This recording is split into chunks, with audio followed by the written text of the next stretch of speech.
ይህንን መጽሐፍ በዚህ ዳሰሳ ውስጥ ከምንመለከታቸው ሌሎች ሶስት መጽሐፎች ልዩ የሚያደርገው የህይወት ታሪክ መሆኑ ነው። ታሪኩን በማቀናበር በመጽሐፍ መልክ ያዘጋጀችው ዙፋን ኡርጋ ናት። በአፋን ኦሮሞና በአማርኛ ቋንቋ ነው መጽሐፉ ታትሞ በአሁኑ ጊዜ በመነበብ ላይ የሚገኘው።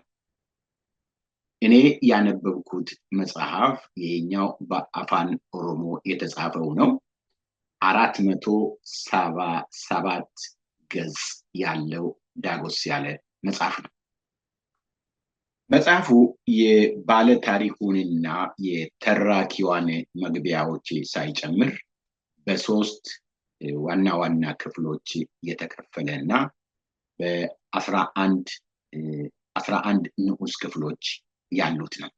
በርከት ያሉ የቤተሰብ ፎቶግራፎችና ባለ ታሪኩ በትግል ሜዳ ጫካም ሊሆን ይችላል፣ በሌሎችም ከትግሉ ጋር በተያያዙ አጋጣሚዎች ላይ በተገኘባቸው ቦታ የተነሳቸው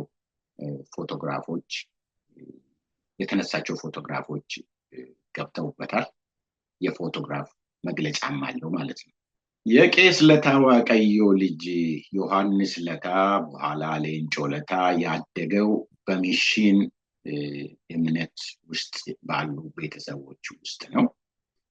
የቤተሰቦቹን ፍላጎት የአባቱን ፍላጎት እሳቸውን ተክቶ ሃይማኖት አስተማሪ እንዲሆን ነበረ፣ ግን አልሆነም። ያንን መንገድ መከተል አልፈለገም። የህይወት ጥሪው ሌላ ሆነና ያንን የህይወት ጥሪ ለመከተል ወሰነ። የህይወት ጥሪ መከተል ጥሩ ነው፣ በየትም ያውጣ በየት፣ ግን ለክፉ ደግሞ አይሰጥም። አምኖ የገቡበት ነገር አይቆጭምም፣ ለክፉም አይሰጥም።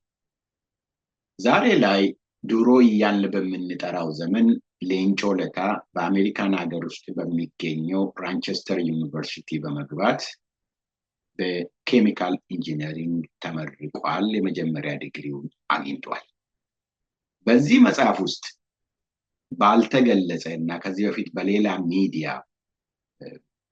በቀረበ አስተያየት ላይ ኦቦ ሌንጮ ሲናገር ኬሚካል ኢንጂነሪንግ ለምን እንደመረጠ ሲያስረዳ ከባድ ነው ስላሉኝ ነው ያለው።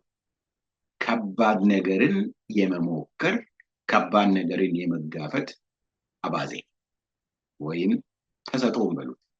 ትምህርቱን ጨርሶ ወደ ሀገሩ ሲመለስ በዚህ በተማረው ሙያ ብዙም አልገፋበትም፣ አልሰራም። እንደገና ሌላ ከባድ ነገር ወደሚሞክርበት ሄደ። ጠመንጃ ይዞ የጫካ ትግል መጀመር፣ የነፃነት ታጋይ መሆን፣ ህዝቤን ነፃ አወጣለሁ ብሎ ህዝባችንን ነፃ እናወጣለን ብለው ከሱ ቀደም ብለው ጫካ ከገቡት ትግል ላይ ካሉ ሰዎች ጋር ሄዶ መቀላቀል፣ የህይወት ዋጋ ወደሚከፈልበት ከባድ መንገድ ከባድ ህይወት ውስጥ መግባት። ይሄን ነው የመረጠው፣ ከባድ ነገርን መሞከር። በወቅቱ ለኦሮሞ ህዝብ ነፃነት እንታገላለን ብለው በተለይም ወደ ምስራቅ ኢትዮጵያ አካባቢ ሐረርጌ ተብሎ በሚታወቀው በወቅቱ ክፍለ ሀገር ተብሎ በሚጠራው አካባቢ በተሰማሩት ታጋዮች መካከል አለመግባባት በመፈጠሩ ሌንጮ እዛ አካባቢ መቆየት አልቻለም። ከሌሎች ከሱ ጋራ ተመሳሳይ አቋም ካላቸው ሰዎች ጋራ በረሃ ውስጥ የረጅም ቀናት ጉዞ አድርገው ወደ ጅቡቲ አቀኑ። ጅቡቲ ደርሰው ትግሉን በሌላ አቅጣጫ ለመጀመር በተለይም በምዕራብ ኢትዮጵያ በኩል ትግሉን ለመጀመር ማለት ነው። በምዕራብ ኢትዮጵያ በኩል ትግሉን ለመጀመር ደግሞ የግዴታ ሱዳን መግባት ነበረባቸው።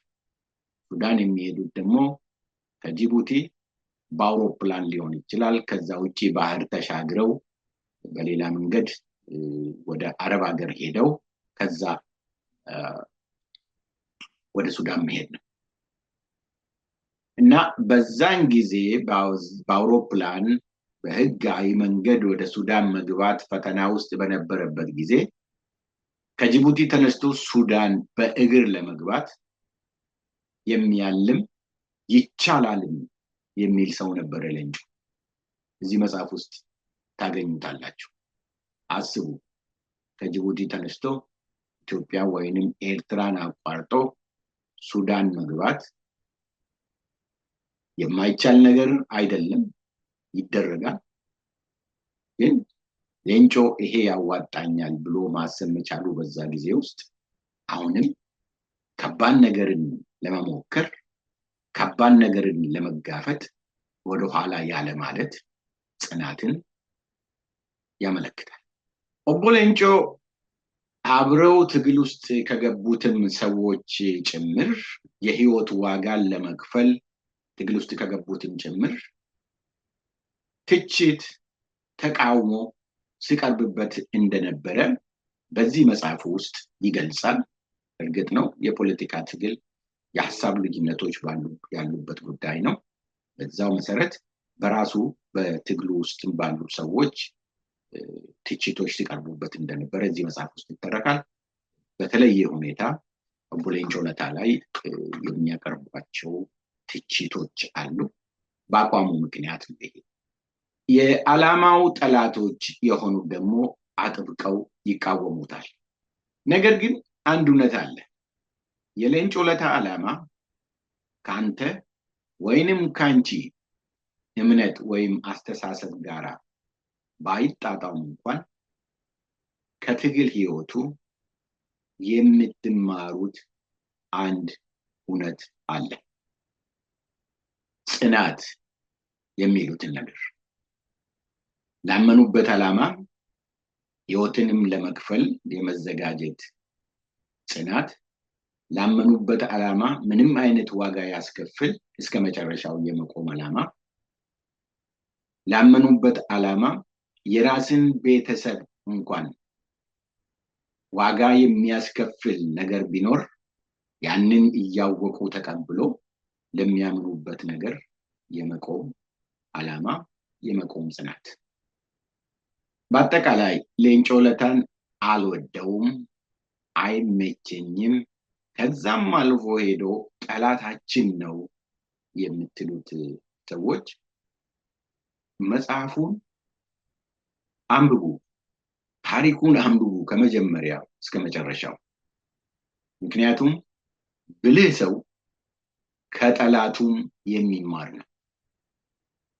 ከጠላቱ ደካማ ጎን፣ ከጠላቱ ጠንካራ ጎን የማይማር አሸናፊ አይሆንም ምንጊዜ።